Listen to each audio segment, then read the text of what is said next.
मैं का कोहली स्वागत करता हूँ अपने YouTube channel Kohli science classes में। क्लास 10th का ये सेकंड चैप्टर है।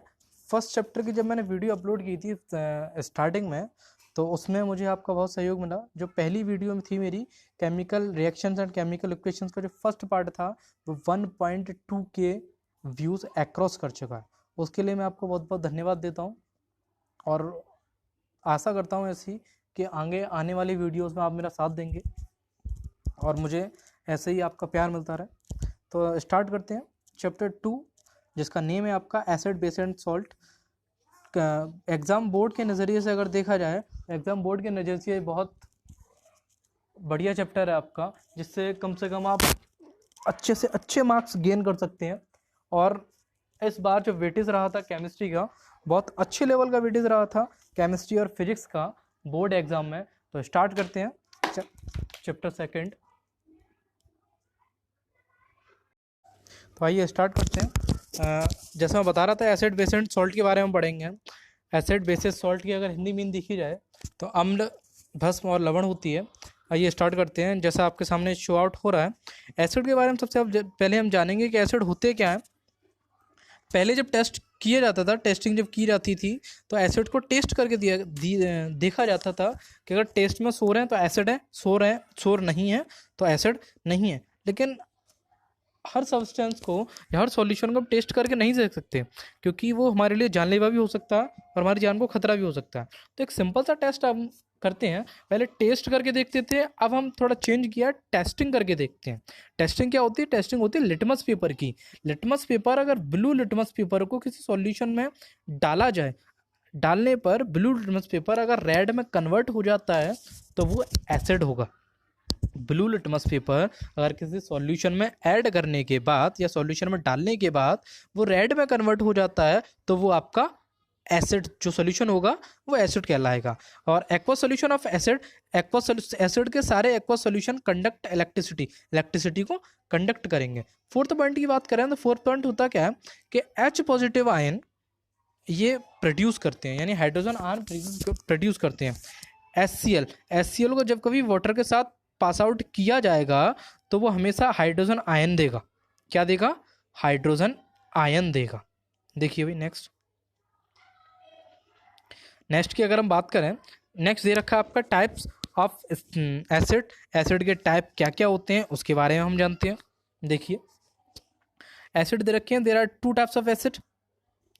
First one is organic acid and second one is mineral acid. Organic acid की बात करें तो ऑर्गेनिक एसिड जो होते हैं आपके, वो नेचुरली अकरिंग होते हैं।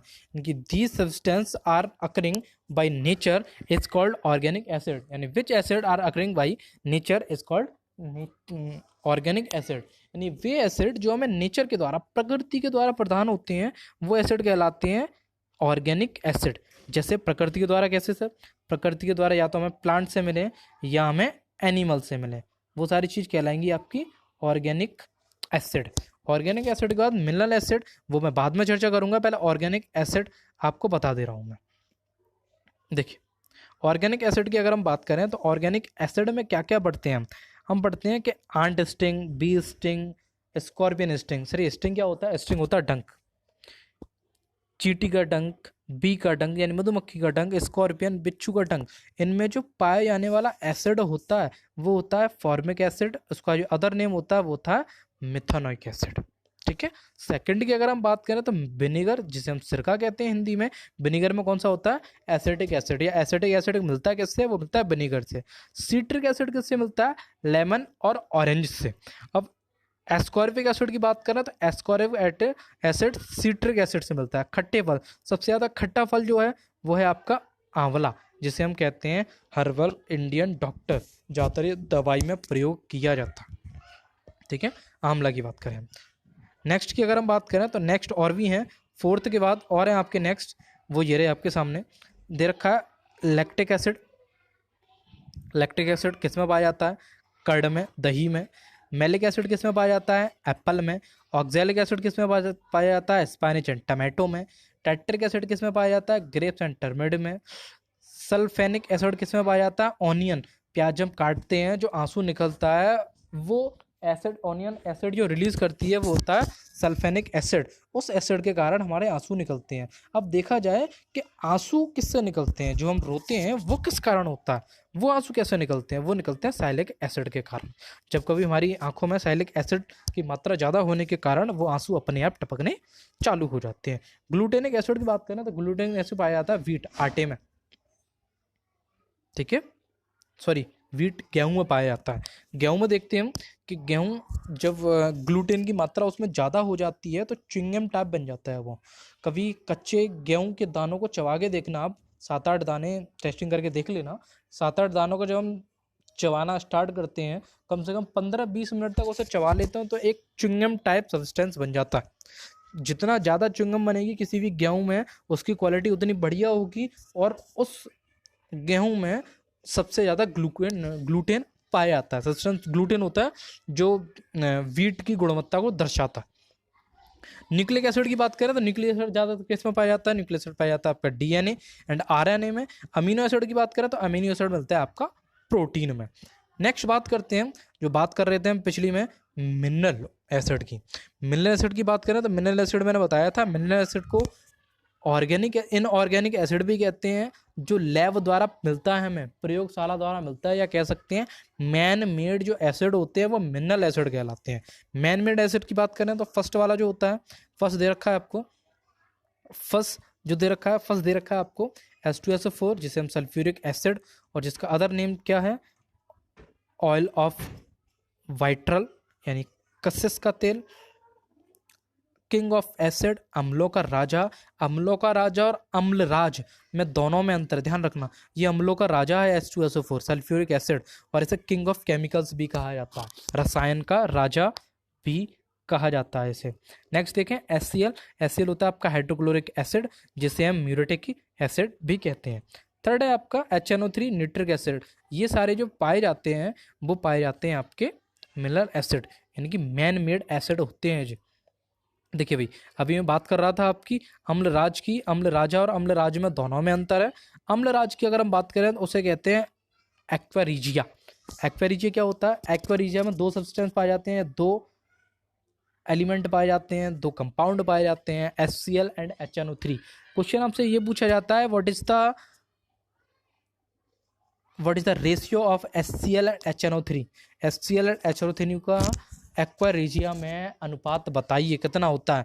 कंसंट्रेटेड में होगा वो चीज़ ध्यान रखिएगा, कंसंट्रेटेड में उसका अमाउंट कितना होगा, 3:1 उसका रेशियो रहेगा। HCl का 3 रहेगा और HNO3 का 1 रहेगा। समझने का प्रयास करें कि यहाँ 3 है लास्ट में, HNO3 3, तो यहाँ 1, यहाँ 1 है तो दूसरे वाले में 3, ये समझने का प्रयास करें आप।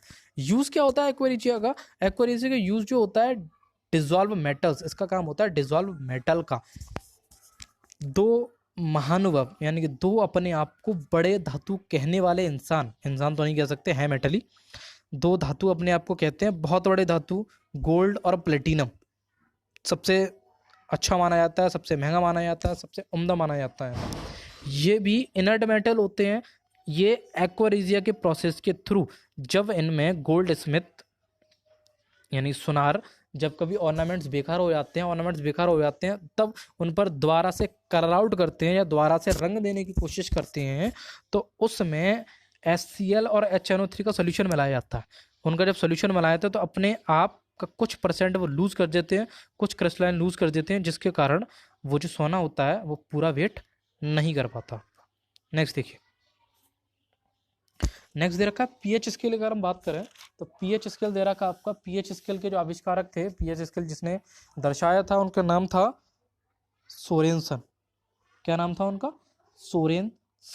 सोरेनसन ने पीएच स्केल दिया था। उन्होंने बताया था कि पीएच स्केल में 0 to 14 नंबर्स होते हैं। 0 to 14 नंबर्स में मिडिल नंबर होता है 7 काम करता है न्यूट्रल का, और न्यूट्रल रहता है वाटर न्यूट्रल रहता है।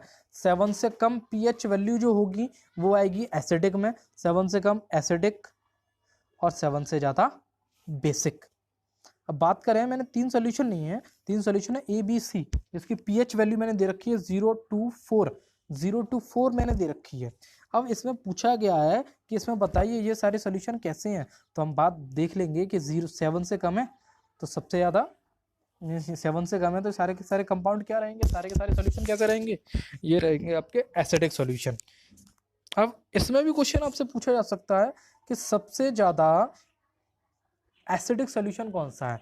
सबसे ज़्यादा एसिडिक सॉल्यूशन वो होगा जिसकी पीएच वैल्यू कम होगी, जिसकी पीएच वैल्यू सबसे कम होगी वो सबसे ज़्यादा एसिडिक होगा, यानी मोर एसिडिक होगा।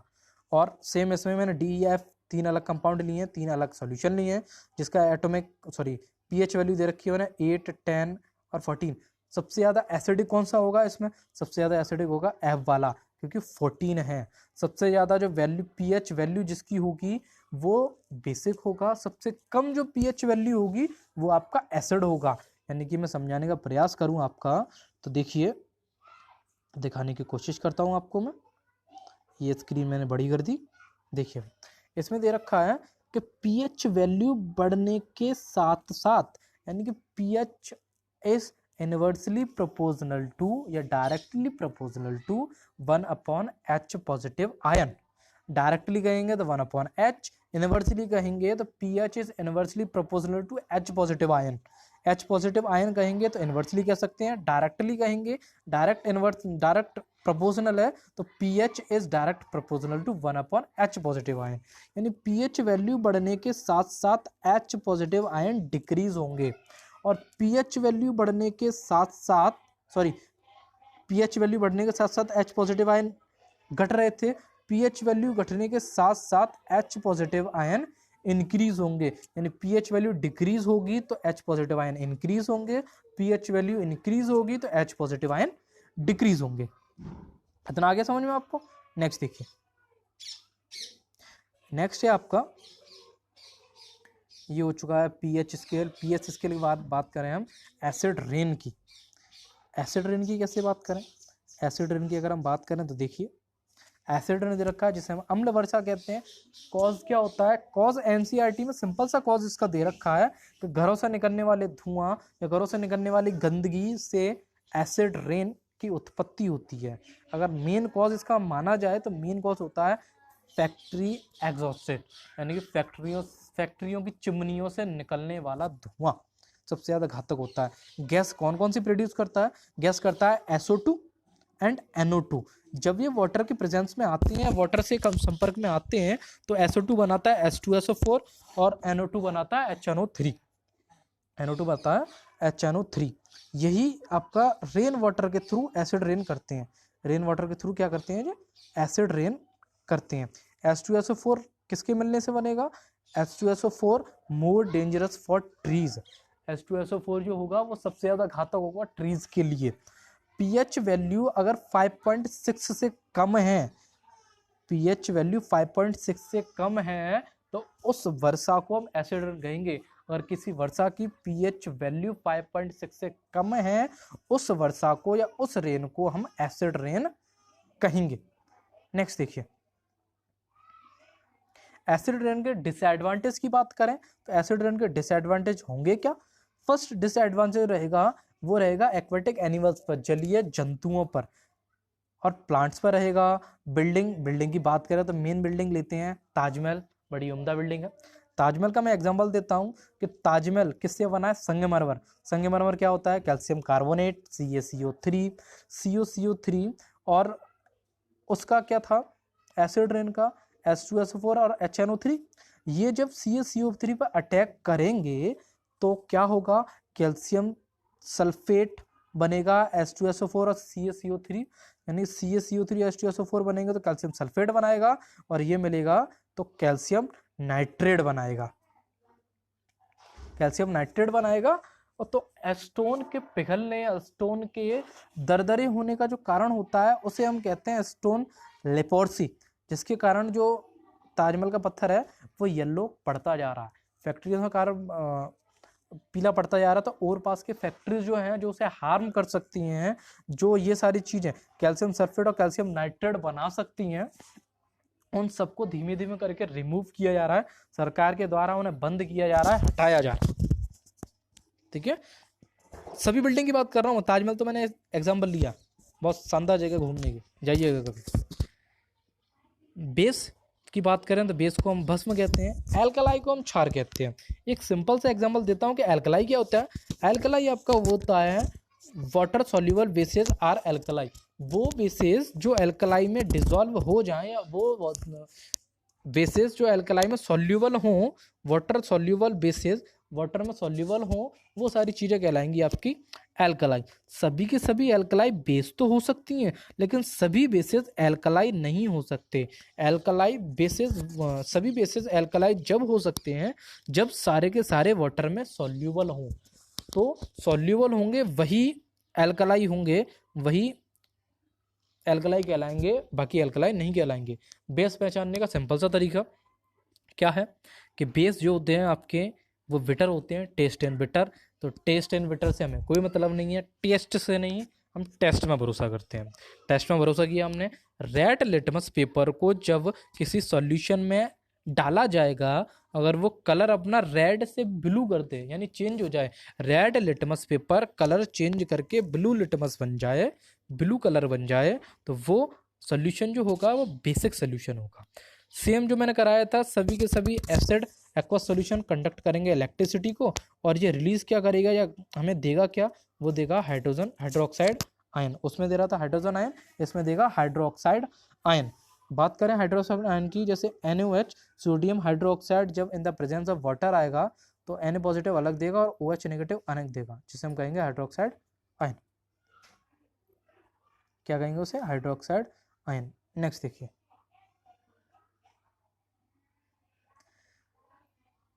Base, there are two types of bases, strong base, weak base.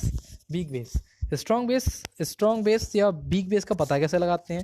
जिसमें OH नेगेटिव ज़्यादा होंगे, जो ज़्यादा प्रोड्यूस करेगा OH नेगेटिव को वो स्ट्रॉन्ग होगा, जो OH नेगेटिव को कम प्रोड्यूस करेगा, जिसके पास कम रहेंगे, लेस रहेंगे, वो वीक बेस होगा। एग्जाम्पल देते हैं, एग्जाम्पल NaOH QH, ये रहा स्ट्रॉन्ग बेसिस का। CaOH का होल ट्वाइस, MgOH का होल ट्वाइस, ये रहा आपका वीक बेसिस। नेक्स्ट देखिए, न्यूट्रलाइजेशन रिएक्शन, जो RXN क्या होता है? रिएक्शन, रिएक्शन होता है, रिएक्शन।